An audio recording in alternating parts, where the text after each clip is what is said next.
Sawa sukhuluma nogogo khuluma kokusethene sento amafasha bahlosile bathi usokhuluso khokho bewe sakhuleka kunina bakhulu hayikhona bogogo nomkhulu igama umfoka mbanje ithi sasimbiza ngonduna kanjaba hayikhona yasuke yahlala impungu sihlebulela ulwazi izinto zaqala zakhanya nenkinga zaphela emphela njaba isisa kithi siyakhala sekukhona nenyanga zamanga izinto sakithi siyahamba engathi sekukhona abafundisi bamanga impungu ngayishukela phansi. Angiphinde ngibingelele mbukelo wempunga yesintu TV. Ibizo lami ngumlekeleli umfoka mbanjwa. Kanti ke namuhla angihambi ngedwa, ngihamba naye ubaba uNhlanzi. Baba uNhlanzi asimbingelele sikwamukele mni wethu. Hayi siyabingelela ohlweni oluhlangana impunga yesintu. Siyathokoza manje lokuhlangana. Hey mni wethu nigijima ngomunye ushuni manje. Hayi akukuphumula manje. Anigijima ngomunye ushuni phela ngiyabona la ukuthi hayi ishintsha amagiya impela. Uyabona uma kubonakala into ezinje. Hayi bonakala. Sivele sicabanga ukuthi hayi lezi zinto lezi izinto zabamhlophe kanti cha.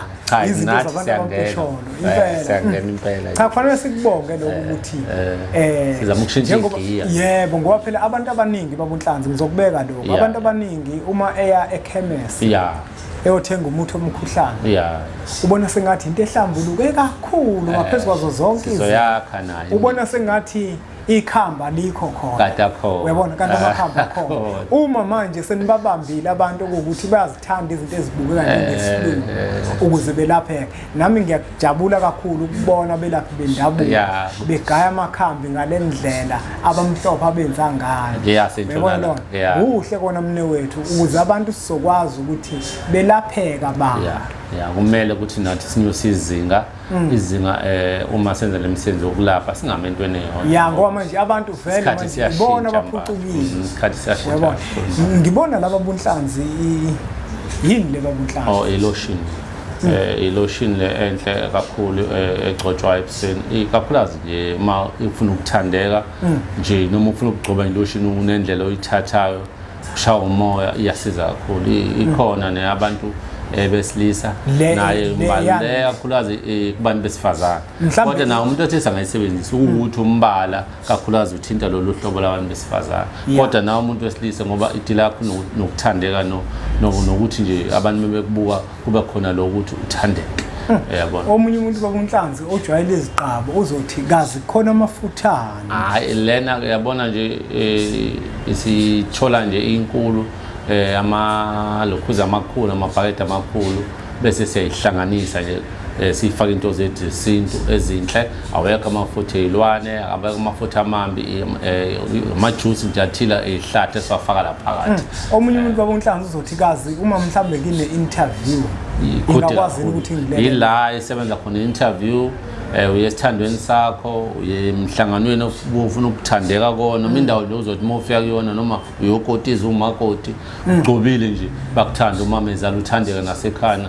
nje noma ngabe yiphi indawo la ufisa uthandeka khona inhle kakhulu ayingefanele kufanele ubunhlanzi uyiphi igama ubunhlanzi ngizoyiphi igama ngoba kakhulukazi abantu abafaka le amaphepha lafa emaceleni wona ngizothi masebe wafakile kodwa wona siyatholakala bese siyiphi igama hayi noma nje sothi intombi enhle noma sithi intombi emhlophe sizobona sizokufaka kube into enhle kodwa manje yona iqondiswe kakhulu kubantu besifazana nomuntu wesilisa ukuthi lo mbala kakhulukazi umbala osondelene kakhulu nabantu besifazana kodwa yona nomuntu wesilisa ungayiphutshuza nje na ungayizwa nje manje uyinuke nje uyizwe uzokuthu besiyakha nje nalabantu engisebenzisana bese bengibhizinisi ngesonto bekusulo ukuthi ngibe bhizinisi siyakhe kakhulu ngesonto sayifaka nalaba kuno oil laba behlahla esibafaka khona ayikuhle bomuntu uma ukuthi kunento vele eyimvelo ngoba abantu abaningi bagcine beba novalo bacabanga ukuthi mhlambe kukhona izinto ezithile ezingabalulekile so into enhle kakhulu izinto ngoba sisusa phansi ezihlahleni ujuice osezihlahleni lo sokukhona bese siyawuhlanganisa kakhulukazi sisebenza sincane isikhathi esiphumula ngaso sihlanganise sikubone ukuthi manje ngoba ngaphambi kokuthi kube lo mbala siqale sazama eminye imbala ehlukahlukene kuba khona noma umbala ozohambelana khona nabantu besilisa asikhipha lo Hayi asibonge kakhulu baba uNhlanzi, sibonge nakuwena mbukelo wempunga yesintu. Inombolo lezo lokuzibona sivele escreenini sakho ezakho baba uNhlanzi. Uma ukuthi uyayifuna le lotion, usekubeke kwacaca ukuthi yenza ukuthi uthandeke. Khona futhi neinhlanhla. Yenza nje inhlanhla ukuthi edonsa. Kona bengisathi ngifuna ukubuza baba uNhlanzi ukuthi kungabe mhlawumbe baba uNhlanzi umuntu uma ezoyisebenzisa le lotion baba uNhlanzi. Umbuzo obalekile baba uNhlanzi ngaphambi kokuba sigoqe. Umuntu mhlawumbe uma ezoyisebenzisa le lotion kungabe mhlawumbe kukhona esinye sizwashe kufanele sithole eqala ukuzihlanza. Ngingajabula. Noma kufanele ukuthi nje ayithathe ayisebenzise izomsebenzela. Ngingajabula ukuthi ayithathe athi mayisebenzisa ihambisana neswasho lesothando. Ngoba imikhiqizo yakhona cishe ihambelane lesesipink. Ngingathokoza mina kodwa noma engakukuthi ngokuthi omunye manje uyadinga ukuthi angathi angafutha or aqume ukuze kuvuleke amaphozi noma kuvuleke imbobo lezi sikhumba abese ingene kahle ke egazini yabo. Angasithatha lesibhale esiwasho sothando esipink esihambelana na. Ngingajabula kakhulu mengasakaja. Asibonge kakhulu kwembukelo wempunga yesintu ngothi ubukele umfanekiso oqoshiwe. Siyacela uthathe udlulisele kwabanye abantu ngoba nakubona uzoba usizo olukhulu. Bese siqhubeke njalo nokusubscribe ku channel yethu enkulu Impunga Yesintu TV. Bese sithi nje impunga